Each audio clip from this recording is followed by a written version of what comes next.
the vibrant capital of Ghana, holds immense economic promise. Its bustling markets, burgeoning industries, and entrepreneurial spirit are the heartbeat of the nation's economy. Nonetheless, this potential is stifled by key mobility and accessibility challenges. Existing infrastructure strains under the weight of rapid urbanization and population growth.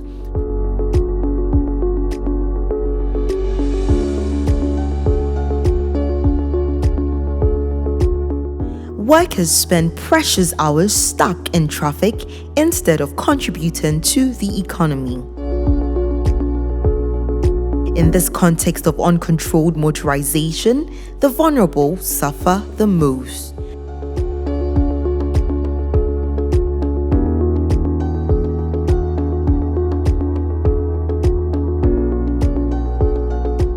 Say, with the traffic ma, a consu fuel, ya fuel.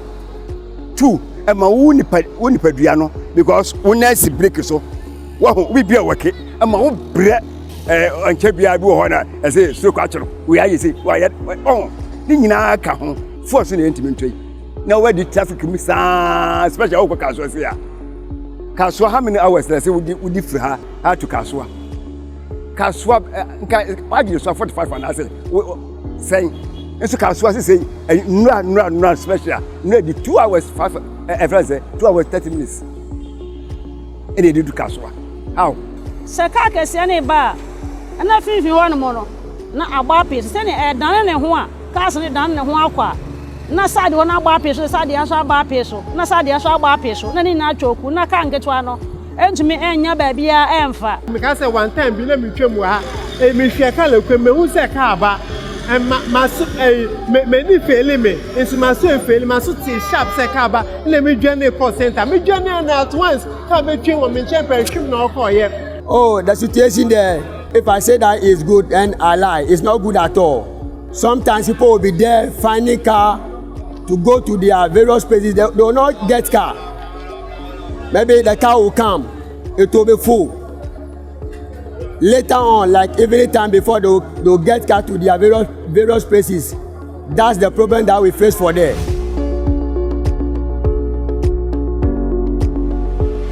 The Ghana Urban Mobility and Accessibility Project, GUMAP, results from a process started in 2014. Wishing to broaden its support to the government of Ghana, the Swiss State Secretariat for Economic Affairs, SECO, commissioned a scoping study with the objective of assessing the potential for intervention in Ghana in the field of urban mobility and accessibility. GUMAP stands out as a unique project in the transport sector. Its approach has been to look beyond the conventional infrastructure-focused transport projects, such as the building of roads, interchanges, bridges, amongst others, and to focus on all dimensions of institutional and capacity-building efforts, which supports the governance of urban mobility and traffic management, data collection, dissemination of best international practices, trainings, and technical assistance. Building on the 2014 scoping process, a feasibility study was then carried out in 2015, defining the main features of GUMAP. With the signing of the project grant agreement between the Government of Switzerland and Government of Ghana in December 2016, GUMAP began in full swing in January 2017. Switzerland's State Secretariat for Economic Affairs is the center of excellence for all questions related to the economy. It also includes a pillar that we refer to as Economic Development Cooperation. It is a way of strengthening our bilateral relations with partner countries, Ghana being one of them. We have several business lines in the Economic Development Cooperation, one of them being urban mobility and infrastructure. GUMAP in Ghana was a first. So it really had to look into strengthening the capacities of the government institutions. In the case of Ghana, this is the Ministry for Local Government, Decentralization and Rural Development. The project did that through a series of studies. workshops with international and national consultants. It also conducted a first time ever household survey on mobility. That means how do people in Greater Accra behave when it comes to mobility and transportation. The project also established a collaboration on the level of universities. This was between the KNUST and the École Polytechnique in Lausanne, so that students will also have access to curricula teaching them on urban mobility and accessibility. When you think of GUMAP and its legacy, there are a few important things that need to be mentioned. First, 10 years ago, there was a real shortage of data and studies about urban mobility in the Greater Accra metropolitan area, GAMA. Probably more than in most African capital cities. This shortage made it very difficult to analyze mobility problems and to design optimal solutions to these problems.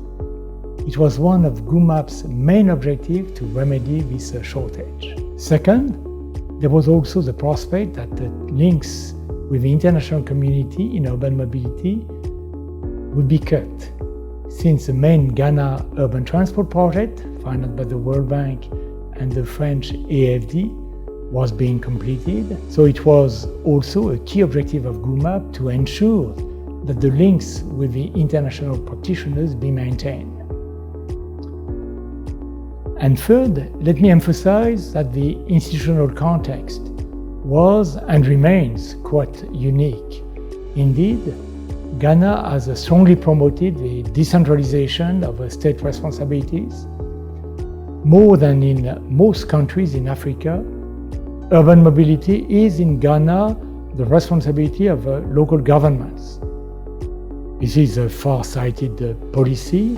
It's essential in the long term to foster efficient decision-making, but it requires strong institutional and financial capabilities at the local level.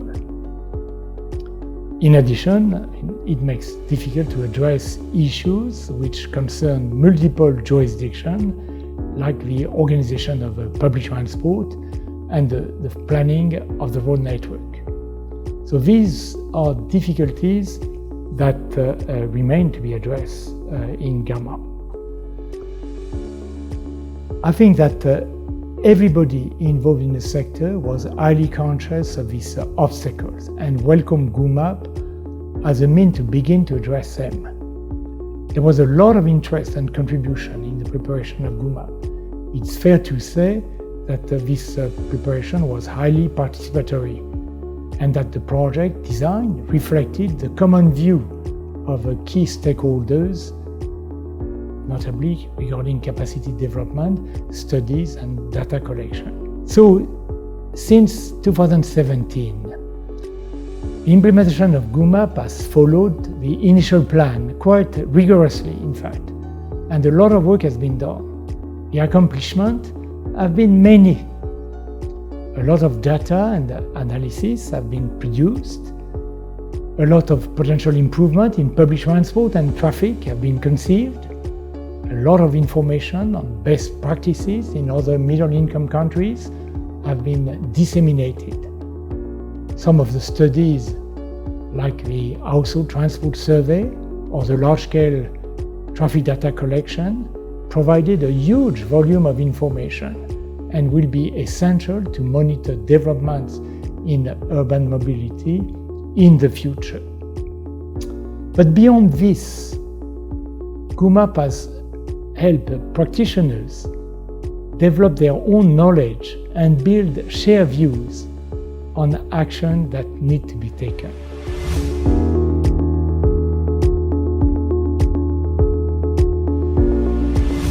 GUMAP's achievements were highlighted during the Urban Mobility Forum, which was held on July 2nd, 2024 at the project's closeout event. The forum served as an important platform to disseminate key findings from the project to various key political and technical profiles. In every locality where there is a problem about mobility and accessibility, there is a district authority, i.e. Metropolitan Municipal Legislative Assembly, And so we are important, they are important, stakeholders are everybody, just to find a multi-faceted solution to the problem.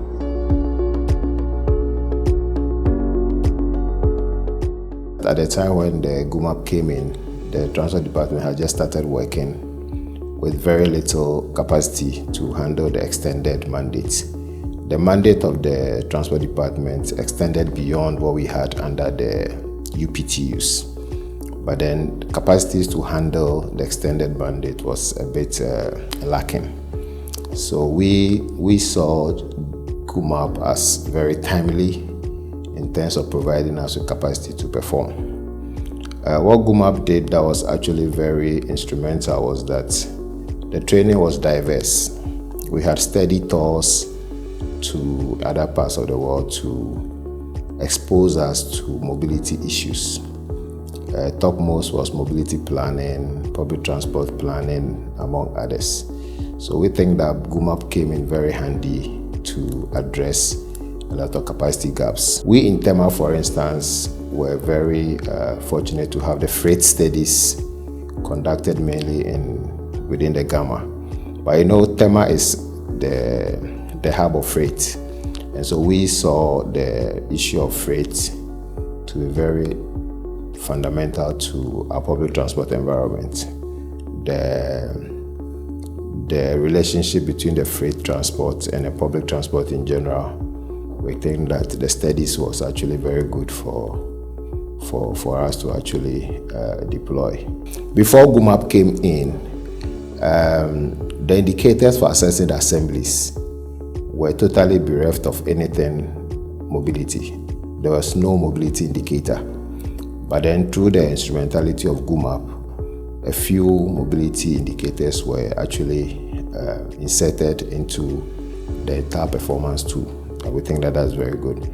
I think GUMAP has come to lift up the level of technical training that public sector officials into transport or the built environment can receive. And that, I think, broadened our horizon on the level of technical issues to deal with, and also to look at what the needs are for the communities that we serve. An example, for instance, is an activity where we needed to look at the urban fabric within the CBD. Obviously, a lot of the traffic, especially work travels, came from dormitory areas around the Gamma area into the center of town. So with all the studies that have gone on within the CBD or with GUMAP, clearly we are identifying that we need to prioritize pedestrian traffic, for instance, for the CBD, make more places available for social and economic interaction than they are now. The household travel survey has been an activity that you normally do not find happening in the global south cities. Mostly you will find projects being supported with just limited data collection activities.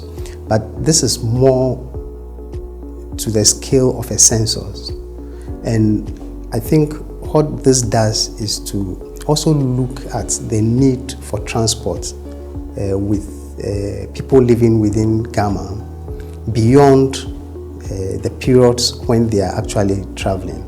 So I think there is something that it brings or adds to the process, which is the latent demand, that the demand that nobody sees. You don't see it by observing a queue from a terminal, but somebody who would want to travel and they have challenges. This is the opportunity for them to indicate what those challenges are. What that does for us is also to give us another perspective of what we could be doing to improve the system. From the few assemblies that had the transport department set up, the kind of training that GUMAP provided has been really inspiring, bringing these few assemblies together, letting them understand the role of the Transport Department in executing the regulatory mandate of the MMDAs for public transport and its related activities.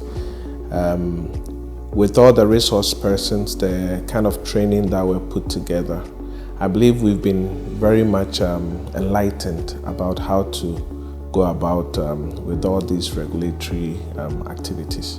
So GUMAP has been very impactful. GAPTI has greatly benefited from GUMAP. But in my opinion, GAPTI's role as a coordinating body for the inter-MMDA Transport Department and GAPTI's role in coordinating the activities of the Transport Department within GAMA to set out the policies and the framework that is required for the Transport Departments and the bylaws to pass for the Transport Departments to be able to execute their mandate. We believe that GAPTI has not been given the needed leadership required. And GUMAP tried to bridge that, but we believe that there is more to be done. Right from the beginning, some of us who are very interested in data for mobility planning and even urban planning requested that whatever data that should be generated from the project should be put on a platform and more like make it an open source database which other transport and urban planning professionals can access, even professionals in other spaces, and then also researchers can access to understand the dynamics of transportation. So right from the get-go, most of the data that were generated, the reports, were put into a digital storage, a cloud storage, where we're able to access the data. And from there, we have seen that there has been an incremental number of data that have been collected, right from data on routes, data on transport operators, data on fleets of vehicles for the transport operators. We have seen data on socioeconomic data, which is more like the census that was done, the household transport data survey, which have all yielded a great treasure trove of data, which apart from helping us to understand urban transportation, is going to be baseline data for future interventions in the transport space. If you look at the GUMAP agenda, it is directed towards sustainable mobility in Accra, mobility and accessibility. This agenda cuts across several phases, be it food security, health, economic growth, infrastructure, city and urban population in terms of human settlements. Because if you look at the way forward, mobility and accessibility, all the phases that I have mentioned, nobody moves to a health center without transporting himself through a vehicle. So it cuts across. So through this particular project, though a statistician, I've been able to expand my horizon when it comes to not only collecting data, but the fact that we're able to integrate mobility and accessibility across all these facets. This project had 3 components, I believe, and component 3 was on capacity building for the transport sector, which involved a collaboration between Kwame Nkrumah University of Science and Technology, and we represented KNUST, and then Transport Lab and Trace Lab at the École Polytechnique Fédérale de Lausanne, or EPFL. Now, the 2 universities decided to come together to form a cooperation project, which we call the Cooperation for Urban Mobility and Transport, CUMT. And at this sub-project, we agreed and we set up first and an MSc program. Originally, we were running a master's program which was in road and transport engineering, and we needed to deepen some aspects and introduce aspects in traffic modeling, intelligent transport systems, and then transport demand modeling. We identified that the Trace Lab at EPFL had competency in these areas. So working with the professors there, Nicolas and Michel Belle and the other team, we managed to revamp our master's program. We did so to include new courses, and these new courses have been run since almost 6, 7, 8 years. A number of students have gone through the program, and I must say that since we started, we built a capacity. At least 20 students participate in each of the courses every year. 20 master's students, and then we also have some PhD students. So on the average, 25 students sit each course every year, and we've done that for a couple of years.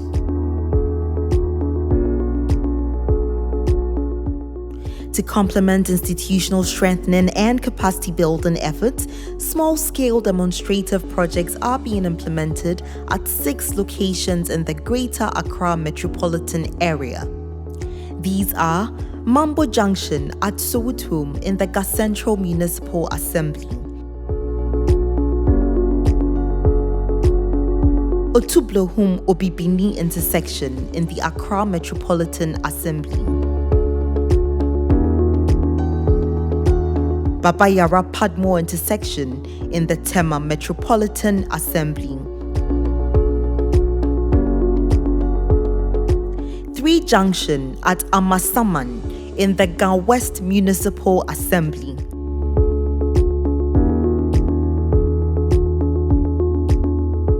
Ogbojo New Market intersection in the La Nkwantanan Madina Assembly, Ashoman Alafia intersection in the Ga East Municipal Assembly. So basically, we're looking at 2 key factors: pedestrian safety and then improving mobility at this particular junction to ensure that we don't have congestion. As we can see, sometimes we have the trotro drivers parking close to the junction. Then you have vehicles turning in. You have the large trucks also coming in. So the whole place is messy. And then there was a need to intervene to ensure that we have orderly flow of vehicles at the junction. And then we also ensure that we don't have any sort of accidents between pedestrians and the vehicles. Currently, we don't have anything separating the junction. We don't have any physical structure or any markings separating the junction. So vehicles want to turn left, and then they end up coming into the lane of vehicles coming from Aboko. We want to go to Ashoman. So it's envisaged that once the project is done, we'll have that orderly flow. Pedestrians will have places to actually cross the road, and the trotro drivers to also have designated places to park and then pick passengers and also offload passengers. With the design phase now completed, the implementation of civil works is to commence shortly.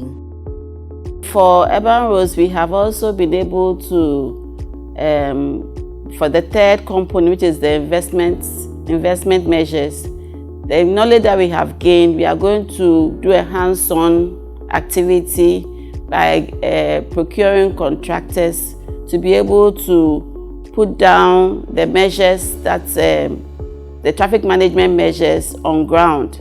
And these 6 beneficiary assemblies are getting some interventions at junctions where after the projects you'll be seeing walkway improvements, you'll be seeing lane marking, overlay, you'll be seeing defined crossing points for people who move within that particular section of the area. So that one will enhance the area in terms of safety, and that's what we expect to see when the project or the works are done by the contractors. So when you come to where I am, we had a junction improvement plan at 3 Junction. It's a very conflicting junction, but they are coming in with their policies, and then all the traffic stuff we have done there.